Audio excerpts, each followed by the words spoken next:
Hola, buenas tardes. Estamos aquí en el Bar Cristal. Hoy es otro día importante.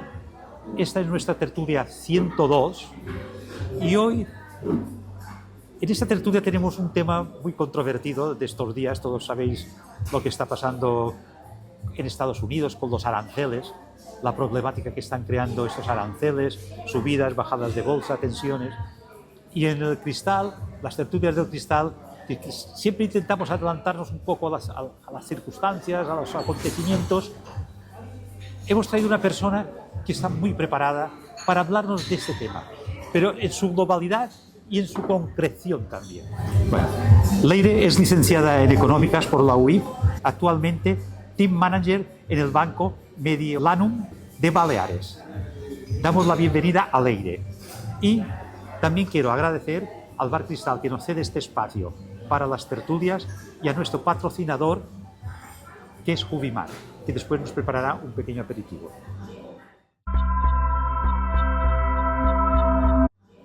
Yo ahora, a Leire, pues me gustaría que nos dijera un poco toda esta situación que se ha creado.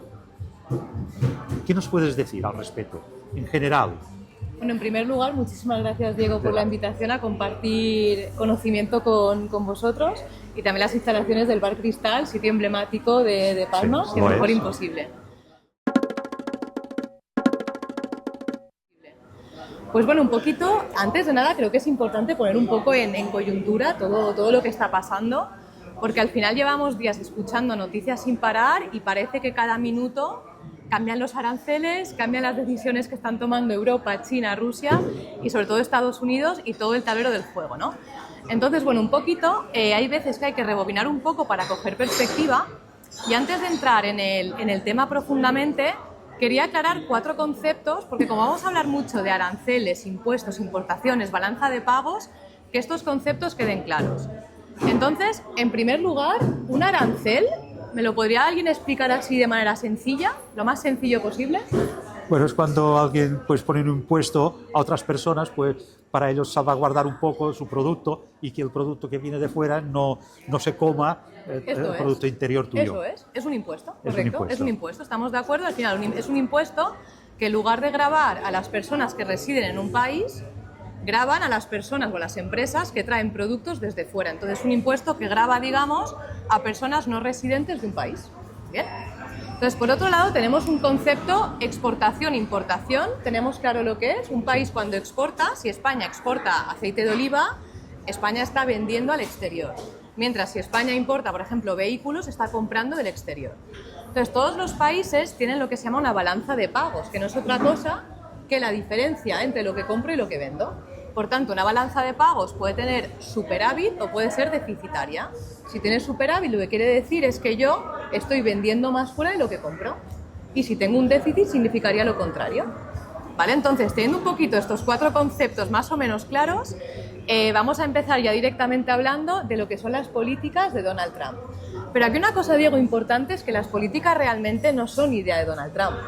Esto viene de bastantes años atrás, unos 15 añitos más o menos, con la entrada de China en la Organización Mundial del Comercio. Y realmente estas primeras ideas que está ahora implementando Donald Trump en Estados Unidos, que están afectando un poco a todo el mundo en general, vienen de un profesor de Harvard que se llama Peter Navarro, cuando publica un libro hablando del impacto de la entrada de China en la Organización Mundial del Comercio. Entonces, a raíz de ahí, pues se proponen una serie de ideas y básicamente lo que estamos viendo ahora mismo es que en el mundo hay 3 bloques principales, ¿no? Es decir, estaría China, la Unión Europea, otros países y luego la relación de Estados Unidos con estos países. Entonces, realmente han estipulado 3 bloques arancelarios distintos, aunque ahora parece en la prensa de hoy que parece que va a haber una tregua durante unos 90 días, que ya veremos mañana a ver qué pasa, que esto cambia cada minuto. Entonces, lo primero, estos 3 bloques exactamente qué son, porque hay una diferencia entre otros países, Unión Europea y China. Bueno, realmente lo que Peter Navarro, este autor, recoge en este libro, y esta idea fue recogida por el yerno de Donald Trump y por Donald Trump, es que principalmente ellos consideran que tienen que hacer America Great Again, ¿no? O sea, volver a Estados Unidos al sitio que Donald Trump considera que se merecen.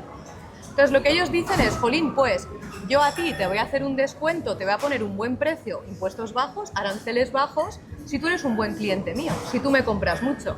Si tú a mí no me compras mucho y me estás generando un déficit, yo te voy a hacer pagar más por el hecho de que tú me traigas producto a mí con un arancel. Esto es un poco egoísta, ¿no? Bueno. A ver, yo, por ejemplo, si voy a comprar al supermercado que tengo al lado de mi casa, al final de mes yo miro lo que me he comprado en el supermercado, 500 euros en alimentación, menajes, bueno, utensilios de limpieza, tal. Y digo, ¿y el supermercado que me compra a mí? Ajá, vale. Entonces, si yo fuera el dueño del local del supermercado, estuviéramos aislados, yo tuviera un macropoder sobre todo, podría decir al del supermercado, oye, me tendrás que comprar algo, tendrías que venir a las tertulias del cristal y comprarme no sé qué, porque mira mi balanza de pagos, te he comprado 500 euros y tú no vas a comprar res. ¿Esto también no hay un poco de esto? Claro, aquí hay un punto que cuando se analiza a veces la economía de un nivel micro se puede ver así, pero también si nos paramos un momento realmente a pensar desde otro punto de vista, también podemos pensar que realmente el trabajo del presidente de una nación es defender los intereses de los ciudadanos que pagan impuestos en esa nación. Luego entraré un poco en profundidad para ver qué puede hacer un país o un gobernante quien dirige la economía de un país para intentar abordar ciertos temas, porque realmente soluciones hay muchas. Ahora bien, la solución que se elija puede fomentar más la demanda interna de un país, lo que es el crecimiento económico de ese país, o puede fomentar pobreza de ese país.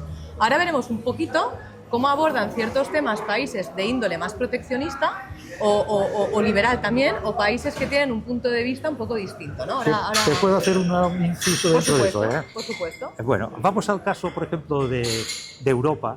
Vale. Resulta que en Europa le estamos suministrando a este señor vehículos, que a lo mejor son unos modelos que ellos no fabrican, porque fabrican coches más grandes, más potentes, con otras características.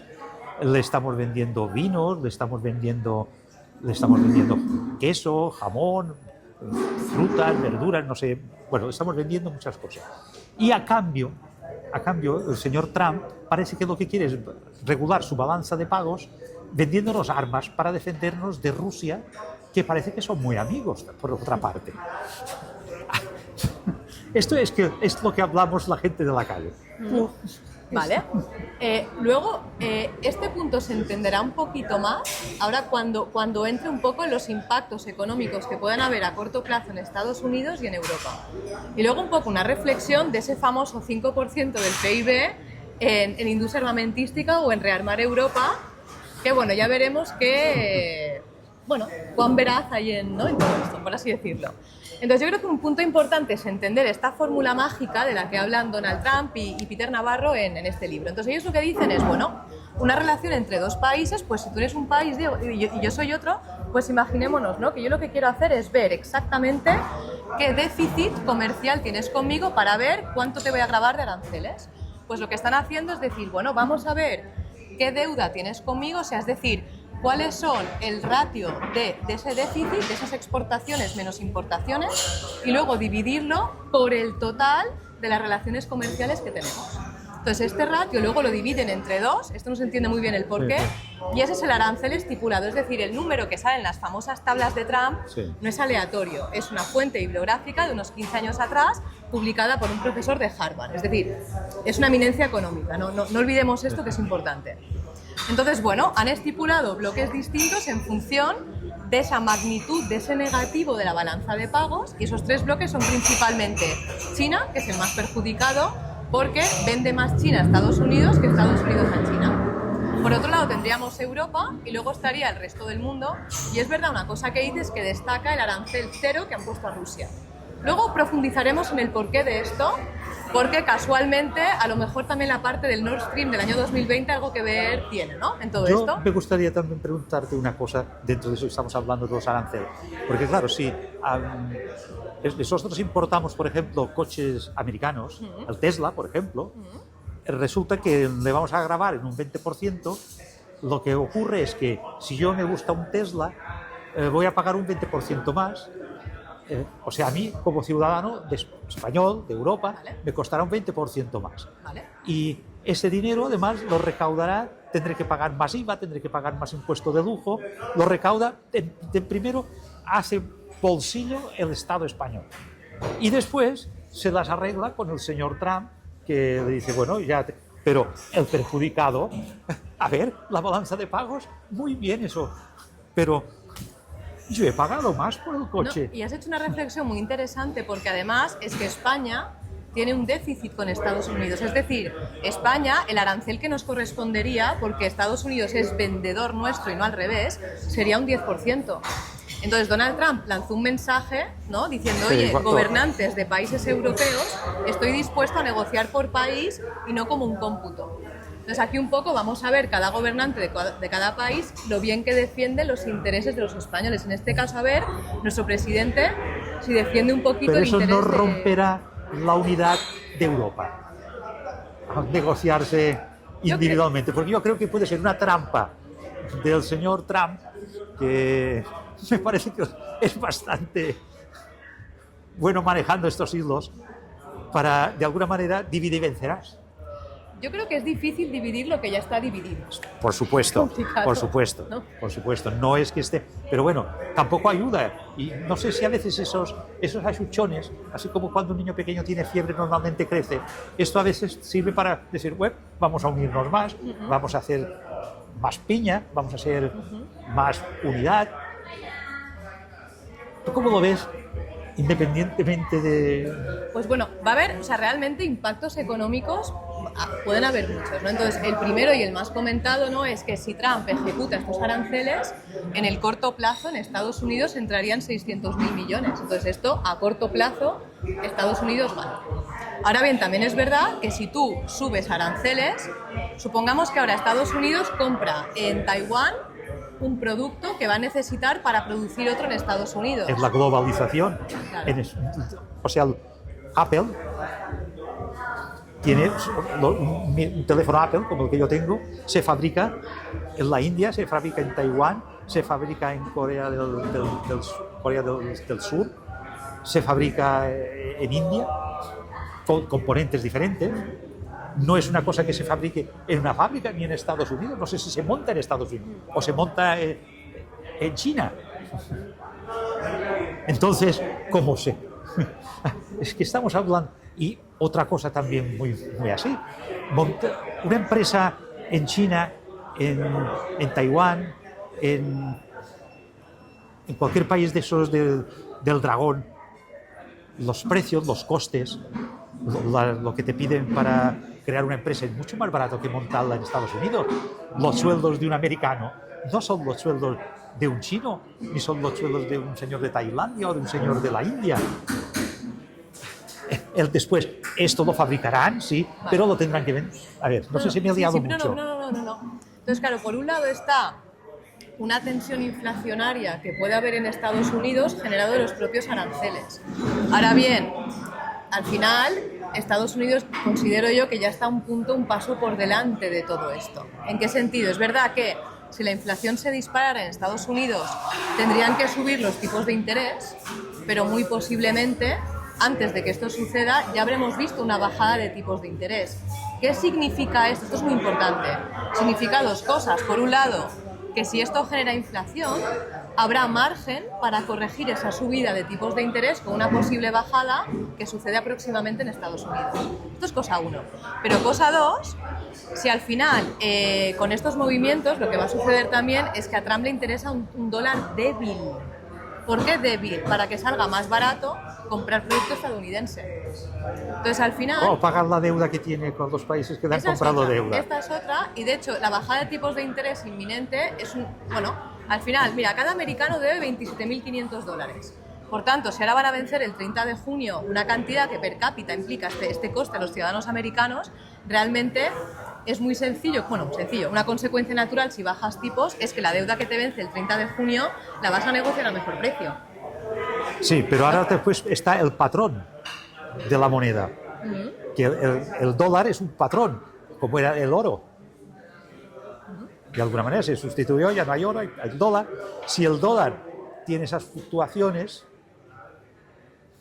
¿quién se fía del dólar? Bueno, el dólar... Entonces yo invertiré en oro, no compraré dólares, ni deuda. Pero si sube el dólar, el oro baja. Mira, ha bajado, el oro ha bajado. Bien, no sé si es por esto, pero no te centren, pero no sé si es por esto. Entonces, bueno, realmente con una depreciación del dólar, Estados Unidos lo que está buscando es poder exportar más. Entonces, con esto, ¿qué gana? Dos factores. Por un lado, si tú subes las exportaciones, tu balanza de pagos mejora, o sea, tus exportaciones netas suben, por lo que el PIB de su economía va a subir. Pero por otro lado, y bajo mi punto de vista, una jugada bastante interesante del planteamiento americano es que lo que están fomentando con esto es un incremento de la demanda interna estadounidense. ¿Cómo? Por diferentes vías. Por un lado, si tú consigues, ¿no? Lo comentamos las exportaciones, pero si tú por otro lado lo que estás consiguiendo es bajar impuestos en Estados Unidos, ¿qué es lo que van a hacer? O sea, en Estados Unidos están planteando eliminar el impuesto de la renta a las personas físicas. Entonces, si tú por un lado eliminas los impuestos a los ciudadanos estadounidenses y ese impuesto se lo pones a Europa, pues tú realmente lo que consigues con esto es que la renta disponible del americano suba. Entonces, por un lado, si tú tienes una renta disponible mayor de los estadounidenses y fomentas el consumo de esta manera, pues al final tú lo que vas a generar es, por un lado, una demanda interna más fuerte, pero unas exportaciones netas mayores, por lo que un mayor crecimiento de la economía. Eso será siempre y cuando a los demás países les interese trabajar con Estados Unidos. Es que a lo mejor no les queda otra opción que acabar trabajando con Estados Unidos. Perdón, sí, que a lo mejor no tienen una alternativa a trabajar con Estados Unidos. Pero, por ejemplo, nosotros compramos, me parece que son piensos, colza, cosas así. Esto también no lo pueden suministrar de otros países. Por supuesto, por supuesto. Y es si no tenemos aranceles. Pero aquí viene el punto clave. Y es que al final, en Europa, con la destrucción, por decirlo de alguna manera, del Nord Stream, realmente con esto Estados Unidos ya tiene una garantía de que muy posiblemente toda la energía que compre Europa se la tengamos que comprar a Estados Unidos, porque aranceles con Rusia están al 0%. Entonces, si Estados Unidos compra todo el gas a Rusia y luego Europa se va a ver obligada a comprarlo a Estados Unidos, por ejemplo. Y si lo compramos a Canadá. Ya veremos. ¿Qué represalias luego podría tomar? No, ya salió Trump diciendo cómo se junten, claro. Y se puso colorado. Pero es que, claro, nos hemos de defender de alguna manera, porque es que yo esto lo veo casi... Claro, yo hice un comentario el otro día y hablé de lo que pasó con el Tea Party, con los impuestos aranceles que le estaba cobrando Inglaterra a la gente de Estados Unidos, y que se llegaron a cabrear y tiraron todo el té, se disfrazaron de indios, tiraron todo el té al mar, pues, diciendo aquí es que va, no, para trabajar así, como las tractoradas y todo eso. Claro, ¿Cabe esa posibilidad? ¿Cómo lo ves tú? Yo creo que también hay un punto, y esto es un poco, que al final muchas veces es más fácil dar la culpa, ¿no?, a los del otro lado del charco, sí. Pero también yo creo que hay un punto que nos tenemos que mirar el ombligo en Europa, porque al final realmente fuimos nosotros quienes decidimos, ¿no?, en la década de los 80 cambiar la producción industrial, y por ejemplo Mallorca es un ejemplo. Mallorca era una isla con producción industrial, ya no queda nada de esto. Y en Europa, al final, un dato muy interesante, por ejemplo, es que Alemania era un país líder en patentes. Ya no lo es.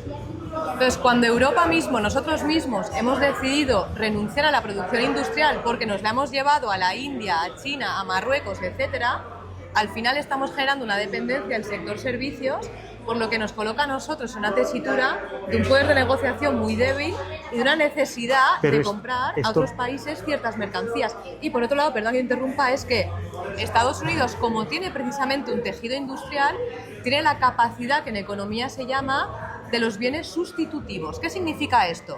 Que si yo ahora compro un Porsche y soy americano, puedo pagar más porque soy rico. Pero al final, Estados Unidos tiene mucha industria para poder generar un coche parecido a Porsche, con las mismas características, pero que sea marca Yankee. Esta capacidad de reconversión en Europa la hemos perdido nosotros solitos sin imposición de yo nadie, creo que con la globalización la ha perdido todo el mundo, porque todos dependemos de los demás. Esto ha sido una idea que se nos vendió, o sea, ha sido de eso, y bueno, nosotros somos aquí una economía de servicios, y por eso hemos perdido los zapatos, hemos perdido pues la industria que teníamos. Así es. Pero si a Estados Unidos se plantea hacer eso, cerrar fronteras y poner aranceles, también Europa podría decir, bueno, podemos cerrar fronteras y remontar las fábricas que teníamos y volver a ser autosuficientes. El otro día me Totalmente. comentaba un amigo... Lo que mi pregunta aquí es, ¿están los gobernantes preparados para esto? Bueno, pero... ¿Cuándo de cada euro que llega a Europa al pueblo llegan 50 céntimos? ¿O hemos sobredimensionado el Estado y hemos perdido, por tanto, esa agilidad de reconversión? Esa reflexión, ¿eh? No. Posiblemente aquí tenemos un estado de bienestar que a lo mejor no tienen en Estados Unidos. Yo me comentaba un amigo mío que viaja mucho a Estados Unidos y decía, los aeropuertos que hay en España no están en Estados Unidos. En Estados Unidos sí habrá algún aeropuerto importante, pero lo demás son aeropuertos normales. Aquí tenemos unos aeropuertos, hasta aeropuertos que no llegan aviones tenemos, que se han tenido que después ya definitivamente. Entonces la pregunta es esta, o sea, a lo mejor aquí tenemos una seguridad social. Yo que ya soy jubilado, fui el otro día a comprar medicinas y fui a la farmacia y me dieron un paquetito de medicinas. Yo me reía de un tío mío y no me cobraron nada. En Estados Unidos no hay seguridad social. Vale, mira, te tomo la palabra con este ejemplo, sí, por una razón, y es que mi familia todos son boticaris. Entonces, una cosa que me comentan siempre en casa es que, claro, las personas jubiladas, ¿no?, van, como tienen medicinas gratis, las cogen todas, pero luego muchas se caducan. Entonces se tiran. Entonces, esto es un ejemplo claro, este ejemplo viene fenomenal para explicar lo que es una política de tipo keynesiano. ¿Qué es el keynesianismo? Que a lo mejor la gente ha oído hablar mucho de esto. No es otra cosa, pues Keynes ponía un ejemplo, ¿no?, que decía, bueno, da igual, lo importante es que la economía crezca, da igual el cómo. Y él decía, por ejemplo, una cosa que se puede hacer son agujeros en la tierra y luego los tapamos. He generado empleo, el PIB ha subido, pero ¿realmente hemos aportado algo a todo esto? Entonces, este modelo de trabajo en Mallorca, por ejemplo, yo creo que lo vimos con las autopistas, ¿no?, que el cartel de 120, luego el de 110, luego el de 120, el de... Entonces, ¿vale? Entonces, esto al final, si paramos a pensar los impuestos que esto nos ha costado, pero la utilidad real que esto nos ha dado, el problema a veces cuando el bien es público, como es de todos, no es de nadie. Sí. Entonces, yo creo que hay veces que es importante un poco, como diría Aristóteles, la moderación, lo que es un poco el equilibrio, y ni tanto ni tampoco. Entre lo público y lo privado tiene que existir. O sea, no somos comunistas, porque el comunismo ya sabemos que tiene también sus limitaciones. Pero mucha gente ahora se ha vuelto añorante de los años 50 y pico, que en los años 50 y pico también hubo un problema, porque había un gobierno que todos eran gente, los que estaban en ese gobierno, que estaban dirigiendo la economía y las empresas y que montaba el Estado, porque eran de un partido único que había, y llegó un momento que eso tampoco funcionaba. Entonces vinieron los tecnócratas, y gracias a los tecnócratas España tuvo a finales de los 70, por aquí, pues empezó a abrirse un poco y crecer económicamente. Claro, yo no quiero... Pero ellos dicen, es que se vivía muy bien, porque hay muchas personas todavía vivas que tienen 80 años. Vivíamos muy bien, pagábamos pocos impuestos y teníamos de todo. Y podían comprar un piso, podíamos comprar un terreno. A ver, pero estábamos cerrados. Nos habían cerrado las fronteras. No nos quedó más remedio que hacer esto. Cuando se abrieron las fronteras, teníamos la SEAT, que estaba muy obsoleta. Pegaso ya no podía competir. Podíamos competir internamente. Y yo veo que lo que pretendemos es volver a este pasado, volver a cerrar, crear estos guetos. Sí, yo aquí compro, aquí vendo, pero tampoco no se crece, porque si no tengo competencia, ¿yo qué ilusión tengo por hacer, o por mejorar, o por investigar? De hecho, hay una... Ahora que haces este comentario, hay una teoría en la economía que lo que dice es que cuando los impuestos se bajan, el Estado recauda más. Sí, esto por supuesto, esto se ha demostrado. Durante la pandemia en Madrid me parece que no se cerraron bares y todo esto, aun a riesgo de que la gente se contagiara, que no sé si se contagió más o menos, pero la economía se mantuvo... No sé se incentiva menos a la economía sumergida, ¿no?, lo que se dice. Entonces, al final, yo creo que es un poco el punto de equilibrio entre... Es verdad que en Europa confiamos en el estado de bienestar, ¿no? Y, por ejemplo, en Estados Unidos, que hablan de eliminar el IRPF, lo que quieren hacer es gravar solo el IVA sobre el consumo. Esto en Europa nos tiraríamos de los pelos porque es una medida muy regresiva, porque el millonario paga los 10 céntimos de IVA de un café, me lo invento, lo mismo que una persona que no tiene de comer. Entonces, al final, pero es verdad que entre un modelo tan liberal Sí. frente a un modelo tan paternalista, porque también es verdad que los estados últimamente con otra mentalidad están adoptando lo que yo considero es un índole excesivamente paternalista, hay grises, ¿no? Entonces yo creo que un poco a veces en la historia hace el efecto un poco pendular y al final se volverá un poco ese punto de equilibrio, que no hace falta, ¿no? Ni dictadura, ni todo el Estado, sino un poco un punto de equilibrio, ¿no? Yo creo que he tocado temas que a personas de mi edad más o menos les interesan. Y ahora me gustaría dejarte a ti, con estos compañeros que han venido, unas preguntas que a lo mejor también te hará Por supuesto. esta chica, que le gusta hacer preguntas. Y lo que vamos a hacer es, yo me pasaré detrás de la cámara y tú nos explicas por qué, a ver, la gente tiene dinero, tienes bienes y les gustaría jugar en bolsa, les gustaría pues que la rentabilidad que te da un banco así, que pones un dinero, es que vas perdiendo. En muchos, en algunos. Como no tengan la nómina y tal y no sé qué, y el seguro y no sé qué, al final, bueno, tenía esto y tengo mucho menos. Me pasó con una cuenta que abrió mi esposa con su madre y resulta que ingresaron hace años 100.000 pesetas y al cabo de un año o algo así, mi suegra no sé qué quería hacer, acompáñame, iría a sacar no sé qué, y solo tenía 75.000. No sé si había pasado un par de años, ahora tampoco no. Pero claro, solo había ingresado ese dinero. Me había cargando. A ver, eso también ocurre. Y yo me gustaría, yo sé que vosotros sois un banco importante porque tengo un amigo que el otro día además me lo dijo. Y es una persona que yo creo que sabe de esos temas. Y sé que os dedicáis a las finanzas y a orientar a la gente. Y podéis dar soluciones, estudiar las soluciones, las estudiáis personalmente. Y yo a veces he visto a Rafa, que además, o sea, es como una cosa suya cuando te habla de esos temas. ¿Podrías hablaros un poco? Porque hay gente que tiene el dinero colocado de cualquier manera. Ahora estamos en un momento que nos han dado un susto. Ahora parece que hay una calma, pero una calma que no sabemos si será chicha o será una tempestad. ¿Podrías tú darnos un poco de esperanza? Decir, vosotros, que ya digo yo, que son una empresa seria, son personas serias, por eso están aquí.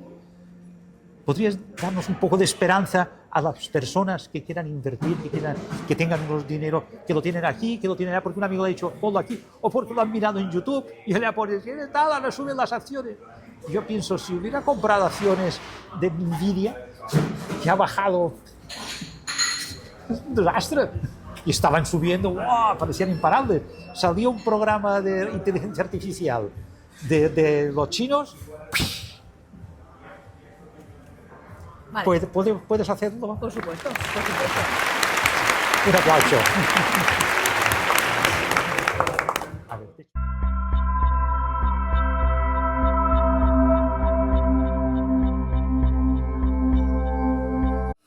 Bueno, en primer lugar, una cuestión que es muy importante es que cuando hablamos de invertir dinero, para invertir dinero hay que tener una cosa previa muy clara, y es que tiene que ser un dinero que no vayamos a necesitar en un plazo de 1 año, 2 años. Es decir, lo más importante antes de invertir es hacer una reflexión previa de a dónde queremos ir. De la misma manera que si nos vamos a ir de viaje, antes de elegir si vamos a ir en tren, en avión o en coche, vamos a elegir el destino. Entonces, esto que parece una obviedad, cuando hablamos de finanzas no lo es tanto. Yo me he encontrado muchas personas que invierten en bolsa cuando es un dinero que tienen que utilizar en 1 año, 2 o menos de 7. Entonces, aquí ya hay un error de base. Entonces, lo más importante es, un dinero, si yo lo tengo que utilizar en un corto plazo, es un dinero que yo no me puedo permitir invertir. Entonces, lo primero es calcular cuál es la cantidad de dinero que yo realmente puedo llevar a invertir para no incurrir jamás en lo que llamamos riesgo de liquidez. ¿Qué es un riesgo de liquidez? Podemos decirlo así un poco de manera más vulgar, un riesgo de pasarse de gas, ¿no? Pues por ejemplo, yo creo que puedo invertir un dinero que es mentira, que lo necesito para pagar el impuesto de patrimonio ahora, en junio, y decido invertirlo en bolsa en enero porque como todo el mundo gana dinero, yo me creo que también lo voy a ganar. Y de repente vivo el descalabro financiero que hemos vivido en estas últimas jornadas, ¿no?, que han sido bastante intensas. ¿Qué le va a pasar a esta persona? Va a llegar junio, Hacienda no perdona, y le va a tocar pagar el impuesto de patrimonio.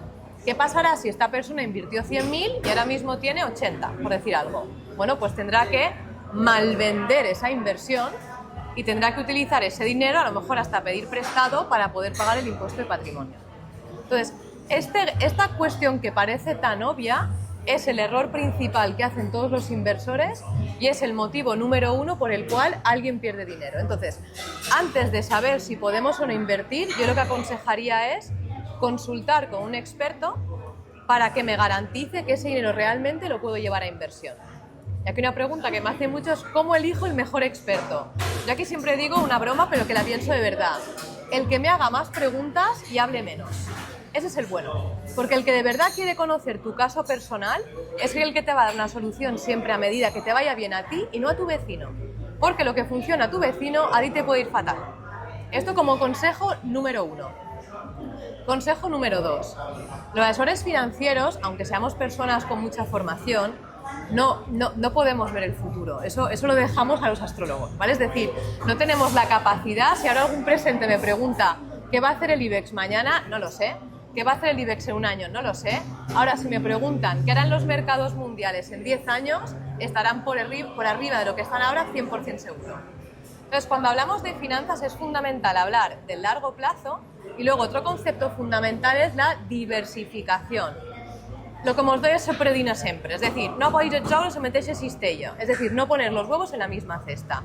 En finanzas, la diversificación que tiene sentido es la sensatez. Entonces, si nosotros estamos viviendo en un mundo globalizado, como veníamos hablando antes, lo que tiene coherencia y sentido es invertir en cada sector económico y en cada país en función del peso relativo que este país y este sector tengan en la economía en su conjunto. Por ejemplo, si yo tengo 100.000 euros, invierto 10.000 euros en el IBEX, ¿está bien o está mal? Está fatal, porque estoy invirtiendo en España 10 veces más de lo que pesa a nivel mundial. O sea, España, aunque sea el mejor país del mundo, a nivel económico, tenemos una representación de menos del 2%. Por tanto, invertir en el IBEX, salvo que tengamos muchísimo dinero y esos 100.000 euros sean el 2% de nuestro dinero, carece de sentido. A eso es especular, no invertir. Entonces, una vez tenemos claro qué podemos invertir y que hay que diversificar, otra cuestión súper importante es hacerlo con estrategia. Y aquí voy a poner un poco un paralelismo porque son gent de la mà, nos encanta, estamos en una isla. Entonces, de la misma manera que cuando cogemos un barco y vamos a navegar, el capitán de un barco, uno que sepa mucho, no nos puede asegurar que no vendrá un cat de fibló. Un buen capitán que se precie lo que nos puede asegurar es que si viene en volatilidad de mercado, o en el ejemplo del mar, la mar se empieza a picar, no nos puede asegurar que esto no pase o que no nos mareemos. Lo que nos puede asegurar es cómo se comportará el capitán si esto sucede, qué vela sacará y cómo lo hará. En finanzas pasa exactamente lo mismo. Cuando hacemos una planificación de cómo invertir, tenemos que tener en cuenta que no controlamos el mercado y que en el corto plazo puede pasar lo que pasa esto. Aunque en 10 años estemos ahora aquí, estaremos aquí, lo que va a suceder es que entre medio no va a crecer de manera lineal. Van a haber volatilidades, que es normal. Hablar de volatilidad en finanzas es como hablar de que el sol saldrá mañana, es que es 100% seguro. Cuando alguien invierte a 10 años, vivirá una bajada de mercado de más del 20% con el 100% de seguridad. Eso es 100% seguro. Por tanto, un asesor lo que tiene que hacer es hablar de los clientes con esto con total transparencia y explicar qué es lo normal porque es que lo es. Y luego, por otro lado, tener siempre el plan, lo que es el paracaídas o el ABS de un coche, preparado para cuando esto suceda. Por tanto, ahora hablando un poco de los mercados de este año, los mercados sufrieron una subida espectacular en 2024, por tanto, un asesor lo que tiene que haber hecho es haber recogido, ¿no? Si tenemos mucha ganancia, lo que hay que hacer es guardar. Entonces, ese guardar esa ganancia, lo que nos sirve es para poder comprar cuando el mercado corrige. Evidentemente, siempre y cuando partamos de las dos premisas previas. 1, entender bien qué dinero podemos invertir y cuál es nuestra meta. 2, entendiendo que hay que hacer una buena diversificación, entonces luego podríamos actuar de esta manera. Entonces, estos serían un poco los 3 consejos que daría, y si una persona considera que no tiene los conocimientos, recomendaría que se ponga en buenas manos y recomiendo que vaya a ver a todos los bancos del mundo que pueda ir a ver pero que se quede con el asesor de verdad, que más preguntas le haga, que ese va a ser el que está verdaderamente interesado en aportar valor y utilidad para que alcance sus metas financieras. Muy bien.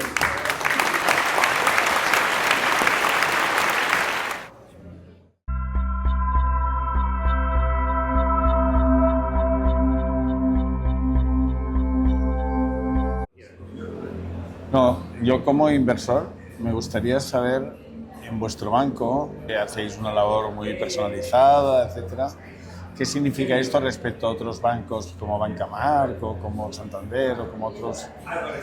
Es decir, ¿qué me van a ofrecer en otros bancos? ¿Qué estáis haciendo con los clientes? ¿Estáis llamando ante esas turbulencias que al final a mí, yo cuando abro las aplicaciones y veo rojo, rojo, rojo, digo... Es una buena pregunta. Al final, bueno, yo creo que lo importante cuando tú has hecho un buen trabajo previo y vienes de un momento de unas ganancias muy importantes en 2024, lo que todo asesor debería ya haber hecho es consolidar esa ganancia. Entonces los clientes, verdad, que ya conocen perfectamente el funcionamiento, porque ya al menos los míos han comido ya varias crisis y en todas hemos ganado dinero.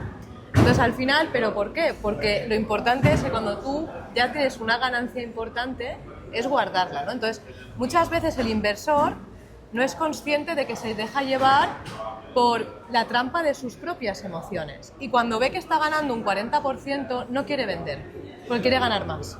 Entonces, ahí la sensatez la tengo que poner yo. Yo tengo que explicar al cliente que el día que nos conocimos pactamos una rentabilidad. Entonces, en ese momento, cuando hemos alcanzado, hay que guardar. Y en el momento en que hay rebajas, el mercado, esto es un poco un paralelismo, pero realmente cuando el mercado está en rojo, las rebajas del Corte Inglés al cartel es rojo. Cuando esto es un concepto importante que hay que entender, que el trabajo de un asesor financiero es vender caro y comprar barato.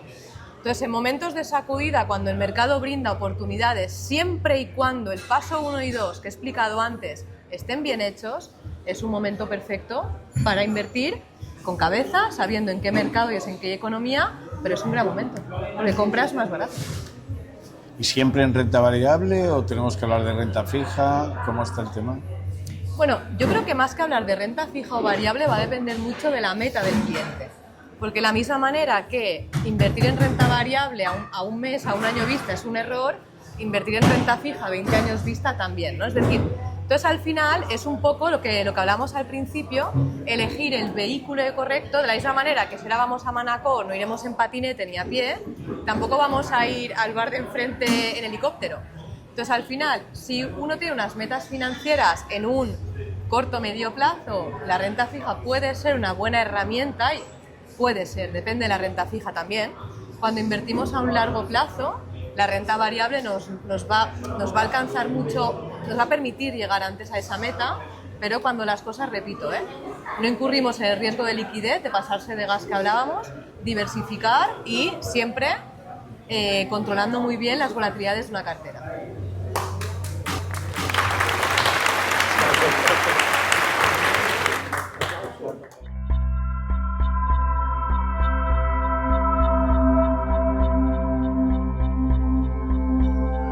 Claro, o sea, al final, ¿no? Los jóvenes nos encontramos con que llega un momento en el que empezamos la vida profesional, ¿no? O sea, empezamos a tener nuestros ingresos, nuestros gastos, nuestra capacidad de ahorro y nos encontramos con muchísimas entidades que nos ofrecen pues, una serie de oferta de servicio bancario.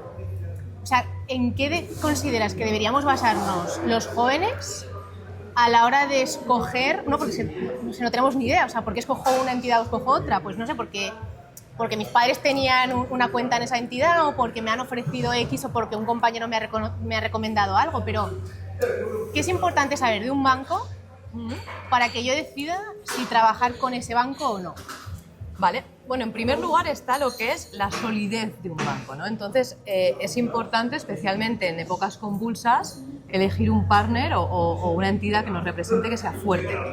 Entonces, yo aquí aconsejaría de la misma manera, mira, al final es un tema de justicia. Yo me voy a un banco y le pido una hipoteca y me van a pedir hasta que he desayunado, pues cuando yo voy a un banco a depositar dinero, yo creo que el cliente debería pedir esa información al banco. ¿Vale? Entonces, esa información al banco, ¿qué es? Es conocer la morosidad que tiene ese banco, es fundamental la solvencia también, pero estas dos cosas no bastan, porque por ejemplo Banco Popular tenía una gran solvencia y quebró. Entonces hay el dato para mí más importante, que es lo que se llama el LCR, que es el Liquidity Coverage Ratio. Ahora lo explico. Entonces, esto viene del Acuerdo de Basilea, que lo que dicen es, bueno, bancos, me tenéis que demostrar que si sucede lo siguiente, os mantenéis vivos 30 días. Entonces, este dato lo que miran es, bueno, si los ingresos de un banco bajan un 25%, ¿no? Es decir, supongamos que todos los clientes ingresan un 25% menos, pero las salidas de capital fluyen exactamente igual, un banco me tiene que aguantar vivo 30 días y esos 30 días es la nota del 100%. Entonces, la entidad en la que yo trabajo, que es Mediolanum, es el banco de Europa con mayor LCR con un 600%, es decir, sextuplica la cantidad obligatoria. La media en España suele ser de 180. Esto creo que es fundamental porque es lo que realmente te garantiza que un banco en 72 horas pueda abordar el 100% de los clientes. Eso es muy importante. Gracias.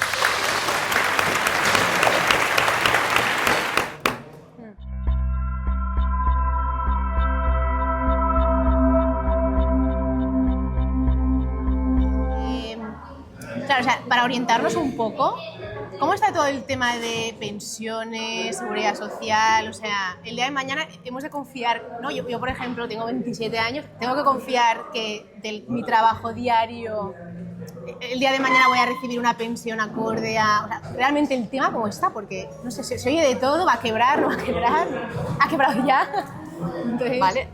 Bueno, al final, mira, el otro día leía un artículo que hablaba de que España somos los líderes de algo malo, pero del paro juvenil a nivel mundial.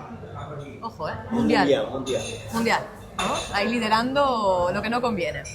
Entonces, teniendo esto en cuenta y teniendo también en cuenta una cuestión que es demográfica, y al final, por ejemplo, si nosotros paramos a pensar, nuestros abuelos, ¿cuántos hijos tuvieron? Y nuestros padres, y nosotros, y nuestros hijos si tenemos. Entonces ya te paras a pensar que cada vez están naciendo menos personas, pero las personas también vivimos más años por los avances que han habido, sobre todo sanitarios, ¿no?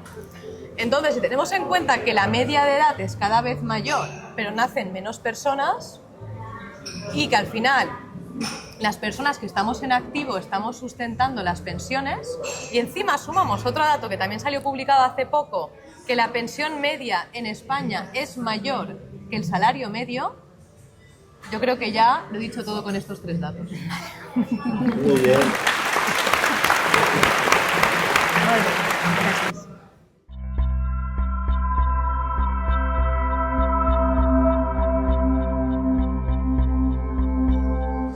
Si alguien quiere conocer un poco más del banco, ¿qué tiene que hacer? Bueno, nos puede encontrar en el edificio Iberia de toda la vida, que está en Archiduque Luis Salvador con avenidas, y luego también nos puede buscar por redes sociales, somos Banco Mediolanum, y luego también en Google Maps, pues también les aconsejo que miren las reseñas que han puesto nuestros clientes, porque yo creo que al final en la vida a lo mejor es importante lo que yo pueda decir del banco, pero creo que es mucho más importante lo que los clientes dicen de nosotros cuando no miramos. Y esto en Google Maps lo podrán ver. Estupendo, gracias.